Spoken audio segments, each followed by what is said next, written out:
Untuk mendapatkan berkah itu ada step yang diajarkan Nabi Isa di ayat ini. Rumah tangga kita kalau pengen berkah, pelajari ini. Karena berkah yang tidak dapat di rumah itu awal musibah. Kenapa berkali-kali saya itu perasaan harta naik, popularitas naik, tapi kok nggak tenang ya?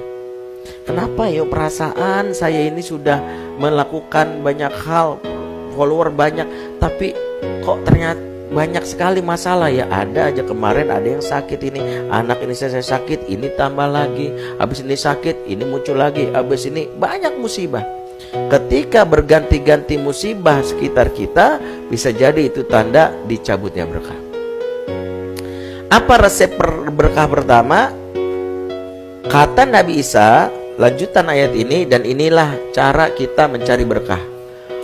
Wa usani bis salati waz zakati ma dumtu hayya. Allah wasiatkan aku untuk solat dan zakat di sepanjang hidup. Yang pertama, jangan meremehkan pintu utama berkah, yaitu solat. Teman-teman, musibah apapun dalam rumah tangga kita atau apapun bermula dari meremehkan solat. Solat yang kita remehkan itu awal dari musibah dalam rumah tangga. Karena sholat bukan hanya tiangnya agama, tapi tiangnya rumah tangga. Sholat yang kita abaikan berpengaruh terhadap perilaku penghuninya.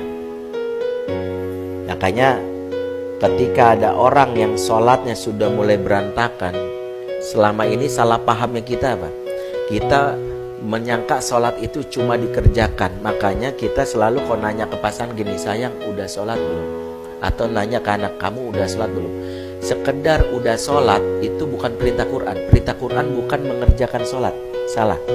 Perintah Quran adalah aqimis sholat, tegakkan sholat.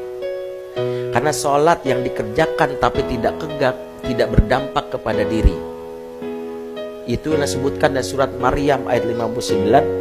Faqalafa min ba'dihim khaufun awda'u shalah wa tabau syahwat.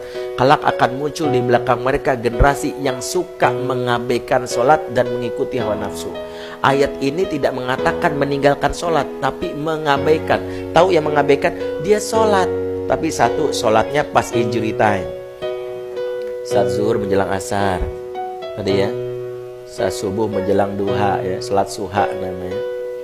Ya, ada orang sholat duha pakai kunut kan ada ya. Kok duhanya pakai kunut nggak di subuh kesiangan gitu?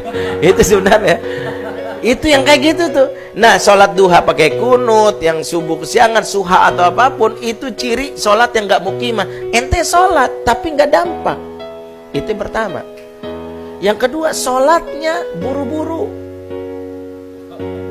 Sholat padahal sholat itu adalah salah satu yang menguatkan. Sholat ada training atas apa yang selama ini kita minta. Kenapa kita bermasalah, gak sabar dengan kelakuan pasangan? Kenapa kita mudah marah sama anak kita yang ih kamu tuh mama? Ingat, emosi yang menderas itu ibarat tang air yang dia akan luber ke sisinya kalau tanggul yang membatasinya itu jebol. Tanggul ini tergantung, ada yang dari baja, ada yang dari triplek. Kau baja sederas apapun ditahan, tapi kalau dari triplek jebol.